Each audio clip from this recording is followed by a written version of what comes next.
మాన్పి కాళహస్తి శతకంలో ఒక మాట ఉంటుంది. నిన్నే రూపముగా భజింతు మదిలో నీ రూపు మోకాలో స్త్రీ సన్నో కుంచము మెకపెంటికయో ఈ సందేహముల్ మాన్పి నా కన్నారన్ భవదీయమూర్తి సగుణాకారంబుగా చూపవే చిన్నీరేజ వికారమత్త మధుప శ్రీకాళహస్తీశ్వర.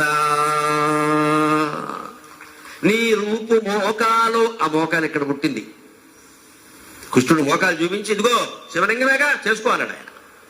నీకు భక్తి ఉంటే మోకాలు కూడా శివలింగం ఉంటుంది. భక్తి లేకపోతే శివలింగం కూడా మోకాలే. ఆర్థోపెడిక్ డాక్టర్ దగ్గర పోతాం.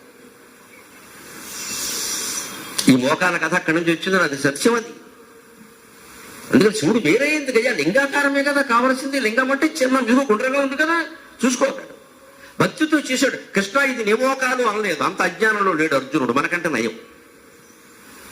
వెంటనే వెళ్ళినప్పుడు బాగా చేస్తున్నాడంటే ఇది ఉంది ఇక్కడ, ఎందుకు చెబుతున్నాడు ఆయన అర్ధరాత్రి వచ్చి నా వీలు కోరకపోతే అని. ఇక్కడ కూర్చో, చెయ్యి.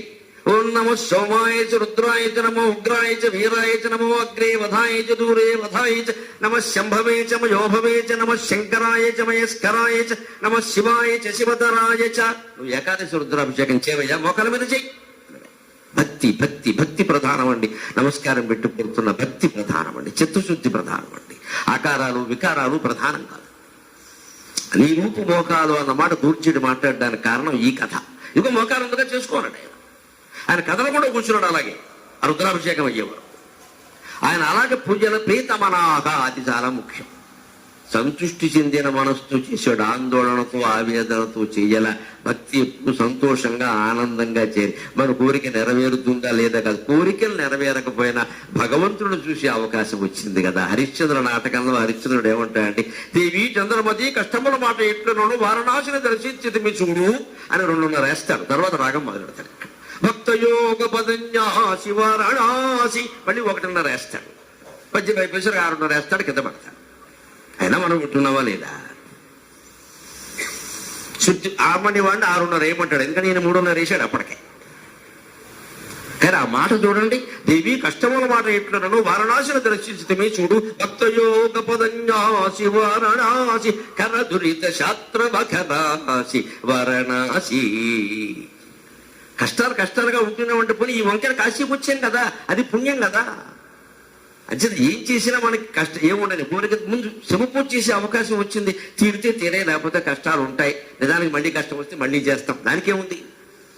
మన ఇంట్లో గమనించండి, మీరు ఎప్పుడైనా కష్టం వచ్చినప్పుడు కన్నీళ్లు పెట్టినప్పుడు దేవుడు మొహం మీరు చూసినట్టుగా సుఖం వచ్చినప్పుడు చూడరండి.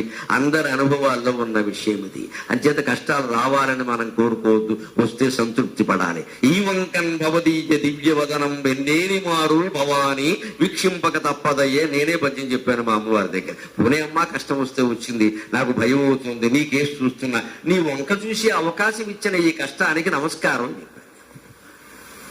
నీ వంకన్ భవదీయ దివ్యవదనం వెన్నేని మారు భవానీ వీక్షింపక తప్పదయ్య. అగుటన్నే చేయు కార్యములందు ఏవో దోషములుండియుండిరని చింతిల్లంగ నాకేటికిన్ నీ వేదాంత విలాసకాశములు మన్నించు మహాదోషములు. మంచి చెడ్డ ధర్మం అధర్మం ఎన్ని ఆలోచిస్తామమ్మా, చిన్ని బుర్రలో ఎక్కడ తోస్తాయి. అంచేత ఏదో చేస్తున్నా నువ్వు కాపాడుకుంటే కాపాడుతుందమ్మా. 66 ఏళ్ళుగా కాపాడుతుంది, ఎన్ని ఏళ్ళైనా ఆవిడే కాపాడుతుంది.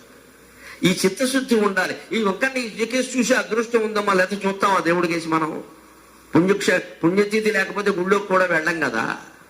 ఆ తిథులు ఎందుకు పెట్టారు? ఆ రోజేనే వెళతాడు. ఆ రోజే వెళ్ళాలని కాదు, అసలే వెళ్ళని వాళ్ళు ఆ రోజేనే వెళతారు. మనం మొత్తం తోసేసుకుని వెళ్ళిపోవడం, 30 మంది చచ్చిపోవడం. ఇప్పుడు పుణ్యమో పాపమో తెలియదు. ఈ ఓవర్ యాక్షనే ఆగిపోవాలి పూర్తిగా.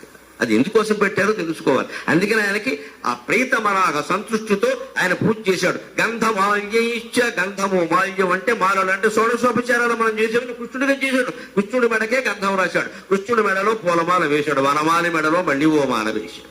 ఈ మోకాల మీదే అభిషేకం అంతా చేశాడు. ఉత్తమ నమ్మక జపకాలతో సహా అభిషేకం చేశాడు. అన్ని ఆయన. అంతేకాదు, అలంకృత్య ఆకులు పువ్వులతో అలంకారం చేశాడు. ఉపహారం రాత్రి తాను భోజనం చేయడం కోసం పెట్టుకున్న పదార్థం ఉందే నైవేద్యం. యదన్నం పురుషోభుంతే తదన్నాస్తస్య దేవతాక. వేదమే చెప్పింది దేవుడికి ఏం నైవేద్యం పెట్టాలంటే నువ్వు ఏది తింటావో అది పెట్టమన్నా, ఇంకేం చెప్పాలా. నువ్వు ఏది తింటావో అది పెట్టి వేరే ఎందుకు పరిగెట్టుకుని అది శుభ్రంగా చేయి చాలు. అందుకే తాను తినడం కోసం ఏవో 4 అరటిపళ్ళు అక్కడ పెట్టుకున్నాడు కదా, అవి ఇచ్చాడు. అలంకృత్య ఉపకారం తమ్ నైశ్యం అంటే నిశా సంబంధం. ఆ రాత్రి తాను తినడానికి పెట్టుకున్న 4 పళ్ళు పాలో ఏదో అదే నైవేద్యం పెట్టాడు. నైశ్యం తస్మై నివేదయతు. వెంటనే ఆ పూజ అయిపోగానే కృష్ణుడు సంతృప్తి పడ్డావా? శివ పూజ సంతృప్తి బాగా జరిగింది బావా, నువ్వే శివుళ్ళో ఉన్నావు ఏమిటంట. సరే ఆ విషయం పక్కనట్టే, నేనే శివుడు అంటే ఇక మాట్లాడే కొబ్బరికే కొట్టేస్తాడు ఎత్తి మీద. పైగా వద్దులే అవన్నీ, నువ్వు పడుకో అన్నాడు. భక్తుడు పడుకుంటానండి, భగవంతుడు పడుకోవడం, భగవంతుడు పడుకోడు, అది భగవంతుడు పాత్ర. 13వ రోజు రాత్రి అర్జునుడు నిద్రపోయాడు, కృష్ణుడు నిద్రపోలేదు. మళ్ళీ తారకుడి దగ్గరికి వెళ్ళి, నేను ఈ రాత్రి రాను, శిబిరంలో ఉన్నాను, ఎవరైనా ఇక్కడికి వస్తే లోపల ఉన్నాడని చెప్పు, నీకు అనవసరం, పొద్దున్న చెబుతా అని మళ్ళీ అర్జునుడు శిబిరానికి వెళ్ళాడు. అక్కడ కాపలా వాళ్ళని కనుమరిగేలా చేశాడు. చిన్నప్పుడు చేశాడు ఆ పని చెరసాల్లో, ఇది పెద్ద విషయం కాదు. అర్జునుడి మీద ఒక మాయ ప్రయోగించాడు. ఇలాగా అర్జునుడి శరీరం మరొక శరీరం లేచింది. ఆ లేచిన శరీరంతో పాటు ఆ కృష్ణుడు కైలాసానికి వెళ్ళాడు, సాక్షాత్తు శివుణ్ణి దర్శించడానికి వెళ్ళాడు. అక్కడ శివపార్వతులు ఇద్దరు ఉన్నారు. వైకుంఠ ద్రిహిణాది దేవతలు గొల్వన్ వామసీమావరోధాకారుండై నాగచర్మవసనుండై చంద్రరేఖాధరుండై కాపోదర భూషణుండై పలక్షాణంగ భస్మాంగుడై లోక వ్యాపిత పాండుదీధితి కరాణుండై వృషారూఢుడై అని కాళహస్తి మహోత్సవంలో ధూర్జుడి రాసిన పద్యం ప్రతీకైంది, ప్రత్యక్షమైందన్నట్టుగా శివదర్శనం అర్జునుడికి చేయించాడు. అర్జునుడు ఇక్కడ పడుకునే ఉన్నాడు, మనలో మన మాట అది గమనించాలి. అది దేవుడు మాయ. జీవాత్మను తీసుకెళ్ళాడు అర్జునుడు, శవప్రాయంగా ఊపిరి తీస్తూ కలగంటున్నట్టుగా పడుకున్నాడు, కలగంటున్నాడు ఆయన. అర్జునుడి దృష్టిలో అది కళ, పరమాత్మ దృష్టిలో అది నిజం. జీవితం మన దృష్టిలో నిజం, దేవుడి దృష్టిలో కళ. తేడా అది. మన జీవితం ఉంది, మన దృష్టిలో నిజం, దేవుడి దృష్టిలో కళ. ఇప్పుడు అర్జునుడు కంటున్నది అతని దృష్టిలో కళ, కానీ కృష్ణుడి దృష్టిలో అది నిజం. ఆయన కైలాసానికి తీసుకువెళ్ళాడు. పార్వతీ పరమేశ్వరుడు ఎదురుగా ఉన్నారు. ఇద్దరు పాదాభివందనం చేశారు, నమస్కారం చేశారు. భారతం అద్వైత గ్రంథం అండి. కృష్ణుడు సహా అర్జునుడు సహా ఇద్దరికి పాదాభివందనం చేశారు. శివకేశవుల మధ్య భేదం గురించి మాట్లాడామంటే రౌరవాళ్ళకి నరకాలకి పోతాం, అనుమానమే లేదు. ఇక్కడ దేవుడి మధ్యలో భేదాలు మాట్లాడకూడదు. ఎవ్వరూ ఎక్కువ కాదు, ఎవ్వరూ తక్కువ కాదు. భారతంలో అనేక ప్రయోజనాల కోసం కృష్ణుడు తపస్సు చేసింది శివుడు కోసమే. సంతానం కోసం కూడా శివుణ్ణి ఆరాధించాడు, ఇప్పుడు శివుణ్ణి ఆరాధించాడు. శివుడు తప్ప మరో దేవుడు లేడని బాగా నొక్కి చెప్పిన వాడు ఎవరంటే దేవతల మొత్తంలో శ్రీకృష్ణ పరమాత్మ. శివుడే దేవుడు ఆరాధించండి అని చెప్పాడు. ఆయన దగ్గరికి వెళ్ళి ఆరాధన చేసి నమస్కారం చేస్తే, ఏమిటి నారాయణ నరనారాయణుడు ఇద్దరు వచ్చారు అన్నారు. వాళ్ళ పూర్వజన్మ ఆయనకి తెలుసు కదా. మీరిద్దరు వచ్చారు ఏమిటయా, లోకాన్ని ఉద్ధరించడానికి కిందకి వెళ్ళారు, ఇప్పుడు ఎందుకు వచ్చారు అన్నాడు. అవసరమే వచ్చాం మహానుభావ, అర్జునుడికి పాశుపతం అనుగ్రహించండి అన్నాడు. ఇదివరకు మంత్ర రూపంలో ఇచ్చాడు కిరాతార్జునే ఘట్టంలో. ఇప్పుడు మంత్ర రూపం కాదు, ధనుర్బాణాల రూపంలోనే మీరు అనుగ్రహించాలి, అవి తప్పితే ఇవి పని చేయమండి అంటే ఆయన వెళ్ళి, ఆయన మహానుభావుడు కాబట్టి కైలాసం ఎదురుగా అక్కడ బాణస్వరోవరం ఉందయ్యా, అందులో ఉంటాయి తీసుకోండి అన్నాడు. ఇద్దరు అక్కడికి వెడితే ఒక పెద్ద పాము, ఒక చిన్న పాము పెనవేసుకుని ఉన్నాయి. అది శివుడు మాయ అంటే. ధనుర్బాణాలు అనగానే మ్యూజియంలో ఉన్నట్టు ఉంటాయి అనుకుంటే కుదరదు. అక్కడ ఒక పెద్ద పాము, దానిలో చిన్న పాము పెనవేసుకుని ఉన్నాయి. అక్కడికి వెళ్ళి మళ్ళీ వీడు రుద్రాభిషేకం చేశాక, శివస్తోత్రం చేశాక ఆ పెద్ద పాము ధనుస్సుగా, చిన్న పాము వింటినారిగా మారాయి. పక్కనే అమ్ముల పొది ఉంది. ఆ అమ్ముల పొదిని, ఆ బాణాలని తీసుకుని 14వ రోజు అర్జునుడు గాంధీవం ఉన్నప్పటికీ చేసింది శివుడు ధనుస్సుతోనే యుద్ధం చేశాడు. కైలాసం నుంచి పట్టుకొచ్చిన ధనుర్బాణాలతోనే చేశాడు. అందుకే ఎన్ని లక్షల మందినైనా ఓచకోత కోసుకుంటూ వెళ్ళిపోగలిగాడు. ఈ రహస్యం కృష్ణుడికి తెలుసు, అర్జునుడికి తెలియదు. అర్జునుడు కూడా మధ్యలో 11 గంటల వేళ ద్రోణాచార్యుడు ఎదురైతే ద్రోణాచార్యుడితో యుద్ధం చేస్తూ కాలక్షేపం చేస్తున్నాడు, గురువు కదా అని చెప్పేసి గౌరవంతో. ఆయన చంపడం, వీడు చావడు. అప్పుడు వెంట పార్థ మహాబాహువనమే కాలాత్యజో భవేత్. అర్జున 11 గంటలైంది, నీవు అదో దిక్కుమాలిన ప్రతిజ్ఞుడు చేసేవి. ఇక్కడ గడియారం లేదు కాబట్టి సరిపోయింది, లేకపోతే ఏం కావాలి. అక్కడ 5:30లోగా అక్కడికి వెళ్ళకపోతే మార్గశిర మాసం కదా, మార్గశిర శుద్ధ ఏకాదశి కదా, అంటే చలికాలం. పెందరాళ్ళే సూర్యాస్తమయం అవుతుందయ్యా, 6 గంటలు కాదు నాయన, 5:30 వెళ్ళాలి. పద ద్రోణాచార్యం లేదో మాయిజీ అంటే నేను చెప్పుకున్నట్టుగా గురుర్భవాన్నమే శత్రువు. అయ్యా మీరు గురువులు, నాకు మీరు శత్రువులు కాదు. మిమ్మల్ని ఓడించాల్సిన అవసరం నాకు లేదు, మిమ్మల్ని జయిస్తే కలిసి వచ్చేది లేదు, మీకు నమస్కారం చేస్తున్నా అంటే ద్రోణాచార్యుడు జయ హో అని మొత్తం గేట్వే ఆఫ్ ఇండియా ఓపెన్ చేసేసాడు. అదే గురువులు లొంగ తీసుకునే విధానం. ఎందుకు ఆయనతో గొడవ పెట్టుకోవడం ఎందుకు? అక్కడి నుంచి వెళ్ళారు. అప్పుడు ఆ సమయంలో అర్జునుడికి అనుమానం వచ్చింది. ముందు గడుతూ ఉంటే సైన్యం బాగా అడ్డంగా ఉంది. కోసాయి ఊచకోత, నువ్వు ప్రయత్నం నువ్వు చేయి, బాణాలు వేస్తూ ఉండు, ఏం జరుగుతుందో నీకు అనవసరం అని రథం తోలుకుంటూ వెడుతుంటే వేల వేల మందిని మొండాలు రక్త ప్రవాహాలు ప్రవహిస్తుండగా ఛేదించుకుంటూ వెడుతుంటే అర్జునుడికి అనుమానం వచ్చి వెనక్కి తిరిగి అడిగాడు, బావా బావా, నాకంటే ముందెవరో శూలం పట్టుకున్నాడు, పులిచర్మం ధరించాడు, కొడుతున్నాడు, ఆ వీరుడు, ఆయన చంపుతున్నాడు ఏమిటి, నేను చంపాను కదా అన్నాడు. ఇదో అహంకారం. ఇక్కడ వెర్రి మోకమా, బాణాలు ఏవయ్యా, మాయలన్నీ తర్వాత చెబుతుంది కానీ బాణాలు ఏవయ్యా, డోంట్ డిస్కస్, టేక్ యాక్షన్. అది కృష్ణుడు పద్ధతి. చర్య తీసుకో, చర్చ చేయక. ఈ చర్చ అంతా ఎందుకయ్యా, పులి చర్మం కట్టుకొని ఏం కట్టుకోండి దిగంబరంగా ఉంటాడు, నీకు ఎందుక గొడవ? ఆయనకి తెలియట్లా. అప్పటికి అర్జునుడికి అనుమానం వచ్చింది. ఆ చంపుతున్నది 14వ రోజు యుద్ధం చేసింది శివుడు అండి, అర్జునుడు కాదండి. భక్తుడు ఎక్కడి నుంచి అయినా భగవంతుడు భక్తుడు కోసం ఏ లోకం నుంచి అయినా దిగొస్తాడమ్మా, అనుమానం ఏం లేదు. అంత యుద్ధం చేసిన వాడికి మన బోడి జీవిత యుద్ధం పెద్ద విషయం కాదు. మనం ఆశ్రయించాలి. పైగా ఒక్క మాట చెబుతున్న అనుభవం మీద, దేవుణ్ణి ఆశ్రయిస్తే, మనుషులను ఆశ్రయించడం కంటే దేవుణ్ణి ఆశ్రయిస్తే కలిగే ప్రయోజనాలు 4 అండి. 1 కాదండి. 1, నేరుగా దొరుకుతాడు, బ్రోకరేజ్ అవసరం లేదు. 2, ఒక్కడితో సరిపోతుంది, నలుగురిని ఆశ్రయించక్కర్లేదు. 3, రూపాయి ఖర్చు లేదు పరిచయం ఇండియన్ ఇన్ఫర్మేషన్, మనసులో స్మరిస్తే చాలు. 4, తక్షణం స్పందిస్తాడమ్మా, అనుమానమే లేదు, ఆలస్యం ఉండదు. ఒక పిలుపులో పిలిచితే పలుకుతావట, తక్షణం స్పందిస్తాడు. ఎన్ని ప్రయోజనాలు, నేరుగా దొరుకుతాడు, ఒక్కరితో సరిపోతుంది, రూపాయి ఖర్చు లేదు, తక్షణం స్పందిస్తాడు. ఇప్పుడు దేవుణ్ణి ఆశ్రయించాలో మానవుల్ని ఆశ్రయించాలో మీరేనండి. అందుకని ఆశ్రయించాం, చూసుకుంటాడు, నువ్వు పద అని ముందు రథానికి వెడుతుంటే అప్పుడు అనుకోని ఘట్టం జరిగింది. శృతాయువు అని ఒక రాజు వచ్చాడు, విడో ప్రమాదకరమైన మనిషి. వాడు బాణాలు వేశాడు అర్జునుడి మీద. వాడు అమ్ముల పది ఖాళీ అయిపోయింది, వాడు తలకాయ కూలిపోయే సమస్య వచ్చింది. అప్పుడు వాడు రథంలో ఉన్న గద తీసి విసిరాడు. వాడు ఆ గద చాలా ప్రమాదకరమైంది. ప్రతిదానికి వెనకాల కథలు ఉంటాయి. గద వెనకాల ఒక కథ ఉంది. ఆ కథ కేశవుడికి తెలుసు, ఈ పెద్ద మనిషికి తెలియదు. ఆ గద విసిరినప్పుడు మళ్ళీ నిన్న చెప్పేమే, యుద్ధంలో ఒక చోట వైష్ణవాస్త్రం భగదత్తుడి దగ్గర లేచాడు. ఈసారి కృష్ణుడు లేవలేదు, అక్కడే కూర్చొని కొంచెం ఇలా అన్నాడు, ఆ గద తనకి దగ్గరేలాగా. అది భయంకరమైన గద. ఆ గదాఘాతం అర్జునుడికి తగుంటే 14 రోజు మధ్యాహ్నం శ్రీమద్ రమారమణ గోవింద, 13 మధ్యాహ్నం కొడుకు, 14 మధ్యాహ్నం తండ్రి. కానీ ఈయన అలా ఉంటూ ఇలా జరిగాడు. ఆ గద తగిలింది. వెంటనే ఆశ్చర్యకరమైన అర్జునుడు చూస్తున్నాడు, కృష్ణుడికి గద తగిలింది. నేనెందుకు ఇక్కడ, ప్రతిదానికి ఈయనకి ఫీలింగ్, నేనుండగా గద తగిలింది, నేను ముందు ఏం చేయాలో చేయడు, ఆలోచిస్తూ కూర్చున్నాడు. ఇక్కడ గద తగిలింది, సారథికి గద తగిలితే నేనెందుకు ఇక్కడ అని బాధపడిపోతుంటే, చేయవలసింది చేయవయ్యా, గద సంగతి తర్వాత అనగా ఆ గద అక్కడి నుంచి లేచింది, వెనక్కి వెళ్ళింది, శృతాయుధుడిని కొట్టింది వాడి తలని. వాడు అక్కడికి చచ్చిపడిపోయాడు. ఆశ్చర్యపడ్డాడు అర్జునుడు. కృష్ణుడు బహూనిమేం యతీత అని చాలాసార్లు భగవద్గీత దగ్గర పెట్టుకుని భారతం చదివితే మనకి పునః చరించే శ్లోకం ఇదండి. 4వ అధ్యాయంలో ఉంటుంది ఇది, జ్ఞానయోగంలో. బహూనిమేం యతీత అని జన్మాని తవ చార్జున తాన్యకం వేద సర్వాణి నత్వం వేత్త పరంతపా. అర్జున, నీకు నాకు చాలా జన్మలు గడిచాయి. ఎటొచ్చి తేడా ఏమిటంటే, జీవుడివి నీకు ఆ విషయాలు తెలియవు, దేవుణ్ణి నాకు ఆ విషయాలు తెలుసు. ఇప్పుడు మన బతుకులు దేవుడి చేతుల్లో పెట్టాలా, మన చేతుల్లో ఉంచుకోవాలా, మనకి ఏం తెలుసు కనుక.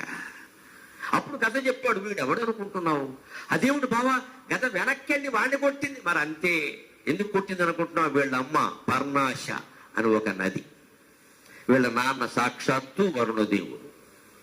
ఈ పర్ణాశ అనేది ఒకసారి స్త్రీ రూపం ధరించి వెగరిస్తోంది, తిన్నగా ఉండక మేకప్ వేసుకుంది. అప్పటికి వరుణుడు నాడే సముద్ర రూపంలో ఈ నది వెళ్ళి సముద్రంలో కలుస్తుంటే, నది రూపంలోనే చాలా అందంగా ఉంది, స్త్రీ రూపంలో ఇంకా అందంగా ఉంది. ఆయన కొంచెం భ్రమపడ్డాడు, ఇద్దరూ భ్రమపడ్డారు. ఆ భ్రమలోంచి పుట్టాడు ఈ పెద్ద భ్రమ. పుట్టగానే ఆవిడ కొడుకును పట్టుకుని, వీడికి చావు లేకుండా వరం ఇమ్మంది. నాకు ముందు చావు, నన్నేం చేయమంటావు అన్నాడు. చావు లేకుండా కుదరదు, హిరణ్యకశిపుడు హిరణ్యాక్షుడు కుదరలా, నీ కొడుకు నా కొడుకు ఎక్కడ, ఇంకో మాట చెప్పమన్నాడు. అప్పుడు చెప్పి, మా వాడిని ఏ యుద్ధంలోనూ కూడా ఓడిపోకుండా ఉండేలాగా ఒక మహత్తరమైన ఆయుధాన్ని వరుణదేవుణ్ణి పర్ణాశ అనే నది అడిగింది. అడిగితే అప్పుడు ఇచ్చాడు ఈ గద. ఇస్తూ శృతాయువుకి ఒక్క మాట చెప్పాడు, పర్ణాశకి చెప్పాడు, మీ అబ్బాయికి చెప్పు, ప్రతి దానికి షరతులు వర్తిస్తాయి. పెద్ద పెద్ద ప్రకటనలు రాగానే షాపింగ్కి వెళ్ళిపోకూడదు. కింద షరతులు వర్తిస్తాయి. షరతులు చాలా చిన్నది ఉంటుంది. అక్కడికి వెళ్ళాక దాని ఖరీదు 10,000, షరతులు 1,00,000. అవన్నీ చిన్న అక్షరాల్లో ఉంటాయి, కనపడకుండాను. అక్కడ వరుణుడు చెప్పాడు పర్ణాశకి, షరతులు వర్తిస్తాయి. ఈ కథ యుద్ధం చేసేవాడి మీదే ప్రయోగించాలి. యుద్ధం చేయకుండా మామూలుగా ఉన్నవాడి మీద ప్రయోగిస్తే వెనక్కి వచ్చి వీళ్ళే వేసేస్తుంది. శ్రీమద్ రమారమణ గోవింద అన్నాడు. అందుకని వాడు విసిరిన గదకి కృష్ణుడు ఇలా అన్నాడు. వెంటనే ఆ గద ఆయనకి తగిలింది. కృష్ణుడు యుద్ధం చేయట్లా, సారథి యుద్ధం చెయ్యని వాడి మీద ప్రయోగించకూడదు. వాడు ప్రయోగించినప్పుడు మనస్సులో సంకల్పం అంటే ఎవడికి తగిలినా మంచిదే అనుకున్నాడు వాడు. ఆవేశం కృష్ణుడే పోతాడు, గొడవలేదు. తేలిగ్గా విడి చేతుల్లో పోతాడు కృష్ణుడు. 16,000 మంది భార్యల చేతుల్లోనే సుఖంగా ఉన్నాడు ఆయన, వీడి చేతుల్లో ఎందుకు పోతాడు? అందుకే అది జరిగే పని అయితే వీడి ఆశ. కానీ అందుకని ఆ గదకి ఈయన అడ్డం పడగానే ఏం జరిగింది? నిరాయుధుల మీద నువ్వు ప్రయోగించినట్టు అయింది ఇది. అందుకని వెనక్కి తిరిగింది. అక్కడే వెంటనే ప్రతిజగ్రాహతాం కృష్ణ, వ్యాసుడు అద్భుతమైన శ్లోకం రాస్తాడు అక్కడ, మీరు అదృష్టవంతులు. ప్రతిజగ్రాహతాం కృష్ణ పీనేనంశేన వీర్యవాన్. ఆ విసిరిన గదను కృష్ణుడు ఎలా భరించాడు అంటే, ప్రతిజగ్రాహతాం కృష్ణ పీనేనంశేన వీర్యవాన్ సా నాకంపయత సౌరింస వింధ్యాచలమివానిలగా. కృష్ణుడు ఆ గదని తన వక్షస్థలంతో ఇలా స్వీకరించాడు. పీలేన అంశేన, ఆయనది చాలా ఎద్దు రొమ్ములాగా బాగా బలిసిన వక్షస్థలం. ఆ స్థలాన్ని ఈ గద ఏం చేస్తుంది? ఎంతో బలవంతుడు కాబట్టి భరించగలిగాడు. పైగా అది ఏం చేయలేదనడానికి వ్యాసుడు వాడిన ఉపమానం ఏంటంటే, వింధ్య పర్వతం మీదకు ఒక గాలి వస్తే వింధ్య పర్వతం ఏమైనా కదులుతుందా? అలాగే ఈ శృతాయువు గద విసిరిన కృష్ణుడి వక్షస్థలం చెక్కు చెదరలేదు అన్నాడు. భగవంతుడి యొక్క రక్షణ అంటే అలా ఉంటుంది ఖచ్చితంగా. నా అకంపయత సౌరింశ, కృష్ణుడి యొక్క ఛాతీ మీద ఉండే వెంట్రుకలు కూడా గాలికి పోగలేదు ఈ గద వల్ల. అంతటి శక్తి భగవంతుడిది. మనమెంతా ఆయన ముందు ఇక్కడ ఆయన శరణు పెడితే మనకు ఆ శక్తి వస్తుంది. ఖచ్చితంగా మన తరఫున ఆయన యుద్ధం చేస్తాడు. మనం యుద్ధం చేస్తే జీవితం 100 ఏళ్ళు చక్కగా ఉండాలంటే 100 నిమిషాలు ప్రార్థన చేసినా చాలండి, ఆయన యుద్ధం చేస్తాడు మన తరఫున. అందుకని శృతాయువు గదని భరించాడు. అప్పుడు చెప్పాడు, బాబు ఇది క్షుద్రయాగాలు చేసేవాళ్ళని గమనించాడు. అంబరీషుడు కథ గుర్తు చేసుకోవయ్యా అర్జున. దుర్వాసుడు కృత్యను ప్రయోగించాడు అంబరీషుడి మీద. భక్తుడు కావడం వల్ల అతన్ని ఏం చెయ్యలేదు. కానీ క్షుద్రశక్తి, క్షుద్రయాగాలు, క్షుద్రశక్తులు మనం ఆ జోలికి వెళ్ళకూడదండి. కొంతమంది ప్రకటనలు ఇచ్చి చేస్తున్నారు, దయచేసి వెళ్ళకండి. అలా చేసేవాళ్ళని మీరు గమనించండి. 3 నెలలు ప్రకటనలు ఇచ్చాక 1 నిండా బొక్కులు వస్తాయి ఈ సన్నాసులకి. అవన్నీ విడిచిపడతాయి, వికటిస్తాయి. ఎందుకంటే సరిగ్గా చేయరు, పిచ్చి కోరికలతో చేస్తారు. ఎవడికో పదవి రావడం కోసం వీడి ఇక్కడ యజ్ఞం చేస్తాడు పని లేకుండా. వాడికి పదవి ఎలాగో రాదు, వీడికి ఉన్న పెదవులు పోతాయి. అవి చేయకూడదు, ఆ శక్తి రుజువులకు వెళ్ళకూడదు. అందుకని కానీ పెడితే ఏం జరుగుతుంటే, అంబరీషుడిని చంపడానికి కృత్యకు శక్తి ఉంది కాబట్టి ప్రయోగించిన దుర్వాసుల మీదకి వచ్చింది అది. అక్కడి నుంచి కైలాసానికి వెళ్ళాడు, బ్రహ్మలోకానికి వెళ్ళాడు, వైకుంఠానికి వెళ్ళాడు. అంబరీషోపక్షాన కథ మా యూట్యూబ్ లో ఉంది, శ్రీగరికపాటి నరసింహరావు ఫీస్టర్లు హైదరాబాద్ లో చెప్పాను, చదువుకోండి. వాడు చంపడానికి వచ్చింది కైలాసంలో. వైకుంఠానికి ఎవరూ కాపాడాల, మళ్ళీ అంబరీషుడు కాడే పట్టుకోవాల్సి వచ్చింది. ఎప్పుడు క్షుద్రశక్తులను ప్రయోగిస్తే వాటికి తగిన బలి కనుక లేకపోతే 1000 కేజీల మానవుడిని చంపమని క్షుద్ర ప్రయోగం చేశాడు అనుకోండి, వాడి బరువు 150 కేజీలే ఉందనుకోండి, మిగిలిన 850 కేజీల కోసం వీడిని బెళ్ళం పెట్టాలని మొత్తం చెప్పేస్తుంది. దానికి మాంసం కావాలి.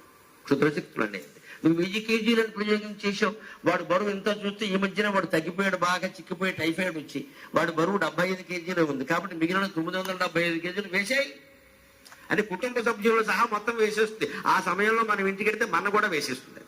సమయానికి వచ్చారు వేసి వీడు 150 కేజీలు ఉన్నాడు వేసి, దానికి కేజీ లెక్క. భగవంతుడి కేజీ లెక్క కాదమ్మా, కాపాడడమే లెక్క. మాంసం లెక్కట్టు కూడా ఆయన కాపాడడం లెక్క. అందుకని శృతాయువు గదని తాను భరించాడు, అర్జునుడిని కాపాడాడు. ఆ రకంగా శృతాయువు నుంచి కాపాడి ముందుకెడుతుంటే మరో సమస్య. మధ్యాహ్నం 3:30 అయింది, గుర్రాలు అలిసిపోయాయి, పరిగెత్తలేని పరిస్థితిలో ఉన్నాయి. బావా, గుర్రాలు అలసిపోయినట్టుగా ఉన్నాయి, పొద్దున్న నుంచి ఏకధాటిగా పరిగెడుతున్నాయి. ఎంత మన గుర్రాలైనా వాటికి కాస్త గడ్డి నీళ్లు కావాలి కదా అంటే, అవన్నీ రధికుడు పని, నా పని కాదన్నాడు. మరి ఆ మాత్రం పనైనా చేయబోతే ఎలాగా? అప్పుడు అర్జునుడు రథం దిగి అక్కడికెక్కడ పాతాళ గంగ తెప్పించడం కోసం బాణాలు వేస్తే జలం పుట్టింది. అక్కడ ఒక సరోవరంలా ఏర్పడింది. వెంటనే చుట్టూ దడిగట్టాడు బాణాలతో అర్జునుడు తన నైపుణ్యంతో. అప్పుడు కూడా అర్జునుడు చేసిన సాహసం ఏమిటంటే, కృష్ణుడు చెప్పాడు, నేను సారథిని కదా, గుర్రాలకు సేవ చేయడం, నీళ్లు తాగించడం, గడ్డి తినిపించడం నా పని, యుద్ధం చేయడం నీ పని అన్నాడు. ఈయన లోపల కూర్చున్నాడమ్మా, గుర్రాలకి పరిచర్య చేస్తున్నాడు. ఆయన శ్రీకృష్ణుడి చేత పరిచర్య చేయించుకునే ఆ 4 గుర్రాలు ఎంత పుణ్యం చేసుకున్నాయో పూర్వజన్మలో. నిజంగా ఆ గుర్రాలకి సేవ చేసేవాడు. పరమాత్మ ఏమీ శంకించలేదు. అర్జునుడు శిబిరం బయట నిలబడ్డాడు, నేల మీద నిలబడ్డాడు. రండి కౌరవ వీరుడు ఎవరైనా అని ఆ నిలబడిన స్థితిలో 12,500 మందిని చెప్పాడు అర్జునుడు. అంత పౌరుషం ఆయనలో. శివుడు లేకపోతే ఎక్కడి నుంచి వస్తుంది ఇదంతా? ఈ లోపల జరిగిన సేవ ఏమిటో తెలుసా?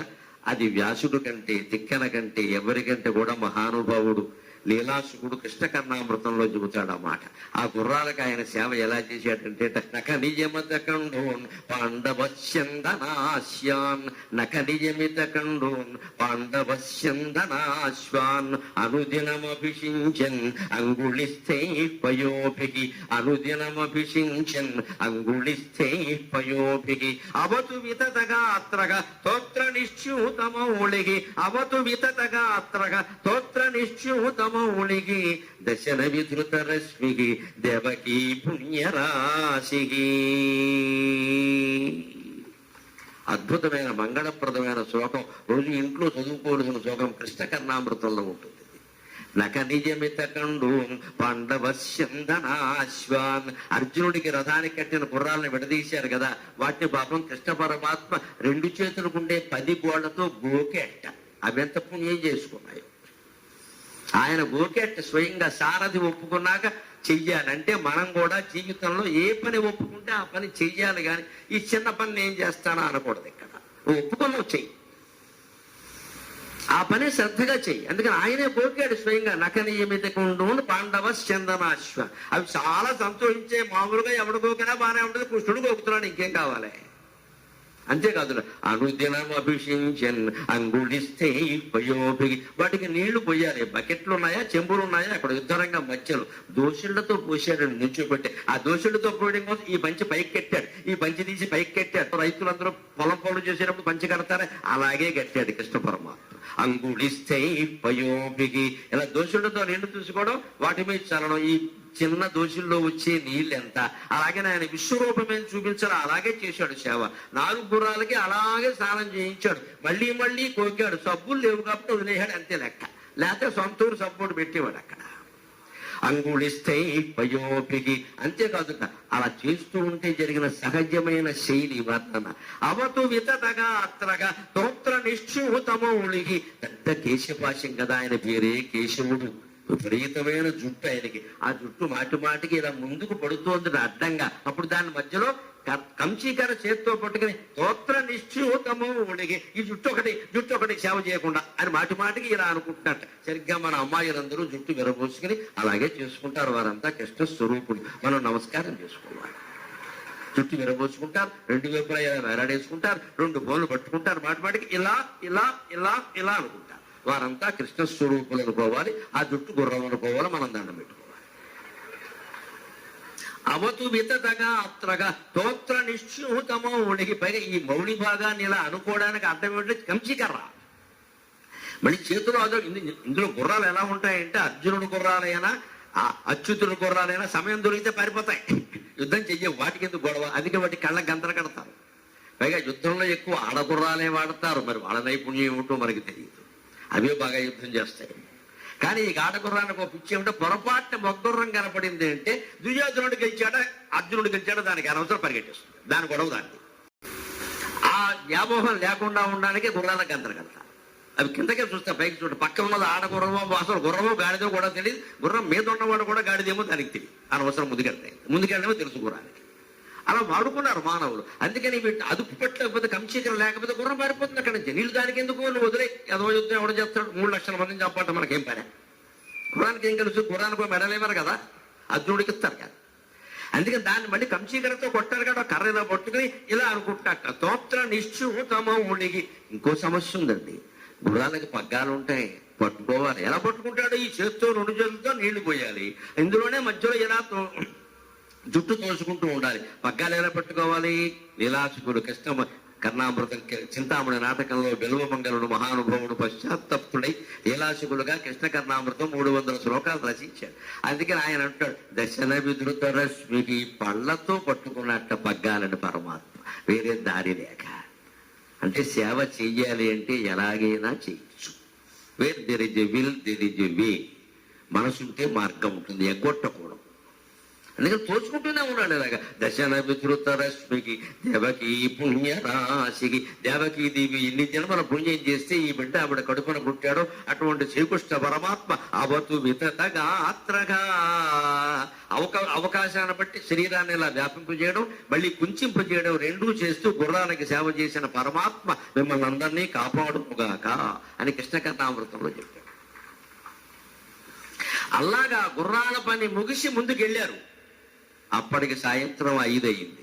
ఇంకొక అరగంటలో సైంధవుని చంపకపోతే అయిపోయినట్టే పని. మనవాడు రెండోదే ఖాయం, అగ్ని ప్రవేశం ఖాయం, ఇక్కడ సీలింగ్ ఫ్యానాయ విద్మహే ఖాయం. అప్పటికే అర్జునుడు సీలింగ్ ఫ్యాను మంచం చూసుకుంటాడు, ఇక తప్పదు. ఎందుకంటే గడియారాలు లేకపోయినా టైం తెలిసిపోతుండగా సూర్యుడు కనపడుతున్నాడు కదా. అప్పుడు కృష్ణుడికి ఏం చెయ్యాలి. అప్పుడు అడ్డుపడ్డవాడు దుర్యోధనుడు అడ్డుపడ్డాడు. వాడితో యుద్ధం చేయడానికి 1/2 గంట పట్టిందండి. 2 నిమిషాలు చాలు అర్జునుడికి. దుర్యోధనుడు 1/2 గంట పట్టింది. కృష్ణుడు అన్నాడు, ఏమి యుద్ధం చేస్తున్నావు ఇక్కడ? వాడు రాజరాజాయి, వీడు ఒక్కడ చస్తే సైంధవుడు కంటే ముఖ్యం. అత్ర క్రోధ విషం, క్రోధం అనే విషయాన్ని కక్కడానికి వచ్చాడు. సైంధవుడు మాట వదిలిపెట్టి ముందు వీడిని వేసి అన్నాడు. కానీ చావట్లా, వాడు కదలట్లా యుద్ధం నుంచి. అసలు బాణాలు వాడికి తగలట్లా. ఇదే ఆశ్చర్యం అండి. తొందరగా ఆలస్యం కూడా అంటే ఇది. అరగంటే సమయం ఉందో తొందరపడుతూ వీడు తయారయ్యాడు. ఇక్కడ వాడిని చంపలేకపోతున్నాడు, బాణం తగలట్లా. ఏం జరిగిందని అర్జునుడు చూసి ఈ రహస్యాన్ని అర్జునుడే పట్టుకున్నాడు. బావా, సమయానికి తగలట్టాడయ్యా, శనివారం పొద్దున్న దుర్ముహూర్తంలాగా. మధ్యాహ్నం వచ్చి వీడి సంగతి చూసేవాడిని. వీడు కవచం తొడుక్కున్నాడు. కవచం మామూలుగానే తొడుక్కుంటాడు కదా. లేదు, ఇది ద్రోణాచార్యులు ఇచ్చిన కవచం.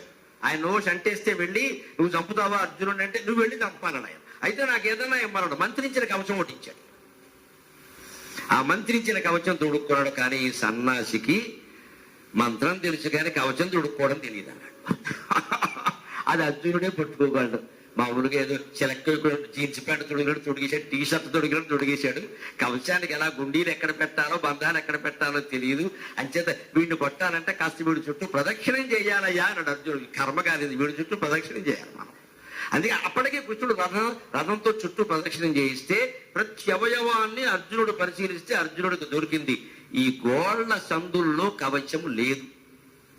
గోళ్ల సందులు అంటే గోరికి చర్మానికి మధ్య భాగం. అర్జునుడు చాలా నైపుణ్యంతో అతని 10 గోళ్ల సందుల్లో బాణాలు వేశాడు. ఆ మంటకి తట్టుకోలేక ఆ కవచం గుండీలన్నీ వాడు విడదీశాడు. దెబ్బకి బాణం వేసి కొట్టి పారేశాడు. వాడు కింద పడి వెళ్ళిపోయాడు. చంపలేదు, ఎందుకంటే వాడు భీముడు వాట. అది లెక్క.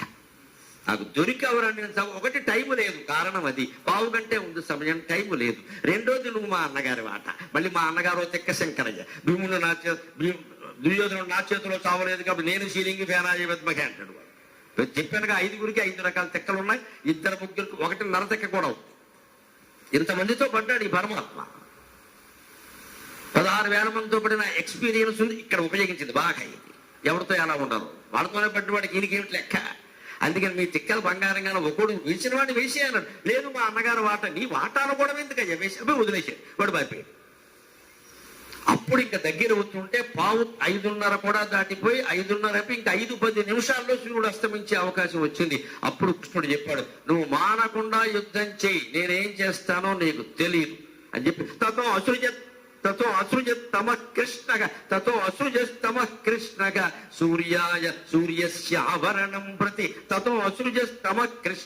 సూర్యస్యావరణం ప్రతి యోగేన సంయుక్తగా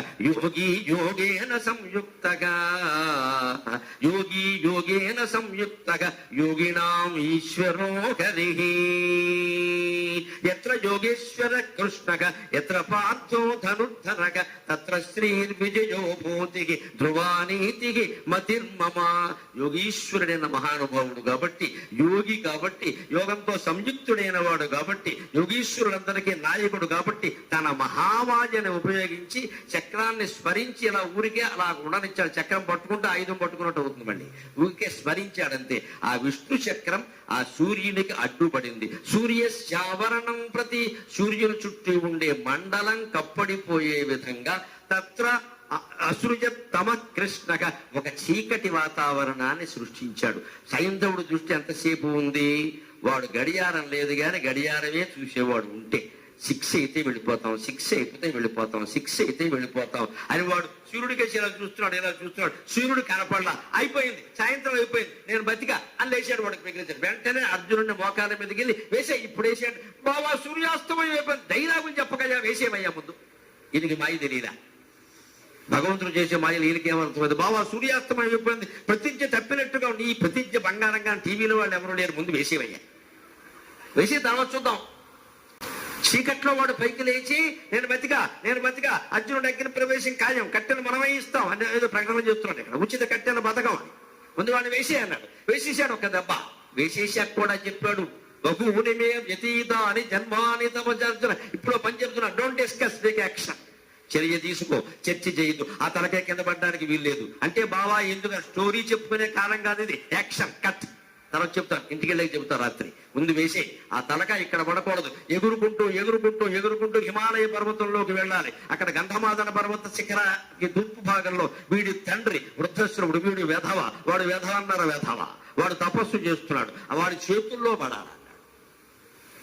వాడి చేతుల్లో పడాలంటే ఇదెందుకు అడక్కో, చెప్పింది చేయి అని. ఆ బాణాన్ని అప్పుడు పాశుపతాస్త్ర శక్తిని, మాయాశక్తిని, విన్యాసాన్ని, చిన్నప్పుడు బంతి ఆట, బంతి నేల మీద పడకుండా ఆడిన ఆటలు ఉంటాయి కదా, అవన్నీ అర్జునుడు గుర్తు చేసుకుని అలా బాణంతో పుంకంగా కొట్టుకుంటూ వెళ్ళి హిమాలయ పర్వత శిఖరాల్లో తపస్సు చేస్తున్న వృద్ధశ్రవుడు, వృద్ధక్షత్రుడు వీడి తండ్రి ఉన్నాడు. వాడు ఇలా తపస్సు చేస్తూ ఇలా ఉన్నాడు చేతుల్లో. వాడి చేతుల్లో పడింది. వాడు వెంటనే బేరమన్నాడు, ఇలా అన్నాడు. ఆ చేతుల్లోంచి తల బయటపడింది. వెంటనే వాడి తల 100 ముక్కలైంది. దీనికి కారణం సైంధవుడు ఎవడి చేతుల్లోనూ చావకూడదని వాడు భయంకరమైన తపస్సు చేశాడు. శివుడు ఉన్నాడుగా, లోకు వాడు బోళాశంకరుడు అందరికీ వరాలు ఇవ్వడానికి ఆయన వరం ఇచ్చాడు. ఏమిట్రా నీకు కావలసిన వరం అంటే వాడు లాంగ్వేజ్ మాట్లాడాడు. మా అబ్బాయిని ఎవరూ చంపకూడదు అంటే అది వేరే విషయం, ముక్కుసూటిగా అలా అడగలేదు వాడు. నా కుమారుడి తల ఎవడి చేతుల్లోంచి నేలరాలుతుందో వాడి తల 100 ముక్కలు అవ్వాలన్న. అదే లెక్క.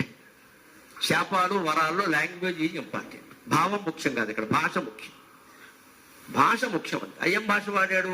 నా కుమారుడి తల ఎవడి చేతుల్లోంచి నేల రాలుతుందో అన్నాడు. ఎవడు చంపుతాడో అనలేదు. చంపింది అర్జునుడు. అక్కడి నుంచి వచ్చింది, వీడి చేతుల్లో పడింది, వీడి చేతుల్లోంచే నేల రాలింది. అందుకని వీడి తల 100 ముక్కలైంది. చేసుకున్న వాడికి చేసుకున్నంత మహాదేవ, ఎవడూ కాపాడలేదు.